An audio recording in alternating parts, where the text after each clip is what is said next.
Hello, let's read the question first. Now, question says that for question, two statements are given. One labeled assertion A and other labeled reason R.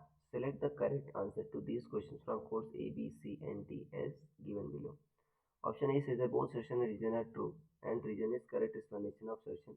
Option B says that both assertion and reason are true, but reason is not correct explanation of assertion. Option C says that assertion is true, but reason is false. Option D says that assertion is false, but reason is also false. Assertion says that conductivity of metal decreases with rise in temperature. Reason: with rise in temperature, thermal speed of free electrons and amplitude of lattice vibration metal conductor will increase, resulting increase in rate of collision between free electrons and lattice. So students, सबसे पहले आपको समझना होगा की concept क्या use हो रहा है इसमें. So की कंसेप्ट इज कंडक्टिविटी.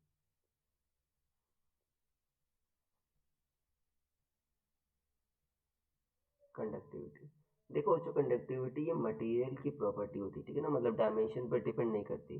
और कंडक्टिविटी सिग्मा जो होती है बच्चों, ये इन्वर्सली प्रोपोर्शनल होती है आपका रेजिस्टिविटी के 1/रो. और रेजिस्टिविटी बच्चों आपका डिपेंड करती है टेम्परेचर राइज पर. कैसे? R equal to rho naught 1 + alpha delta T. Delta T का टेम्परेचर इन राइज, अल्फा क्या आपका, ये बच्चों कांस्टेंट है आपका. ओके.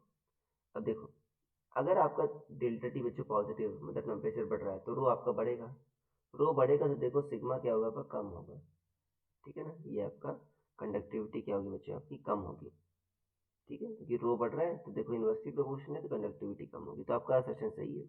देखो अब रीजन बच्चों करेक्टली एक्सप्लेन क्यों कर रहा है. देखो मान लो कोई मटेरियल है बच्चों, कोई भी मटेरियल है, कोई भी डायमेंशन का है, तो इसके अंदर जो इलेक्ट्रॉन्स होते हैं बच्चों मूव करते हैं, और उनके पाथ में जो अपोजिशन आता है उसे क्या कहते हो बच्चों, हम रेजिस्टेंस कहते हो. अगर मान लो, ठीक है, जब हम इसका टेम्परेचर बढ़ाते हैं तो होता क्या है, ये इलेक्ट्रॉन्स का जो ऑसिलेशन है जो जनरल केस में था बच्चों उससे काफ़ी ज़्यादा बढ़ जाता है. तो इलेक्ट्रॉन्स की बच्चों, ठीक है ना, वाइब्रेशन बढ़ गया तो क्या होगा, ज़्यादा टक्कर मारते हैं दूसरे को, या लैटिस से भी काफ़ी टक्कर होती है. तो इनके पाथ में जो रुकावट थी, जो रेजिस्टिविटी थी बच्चों, वो क्या हो जाती है, बढ़ जाती है.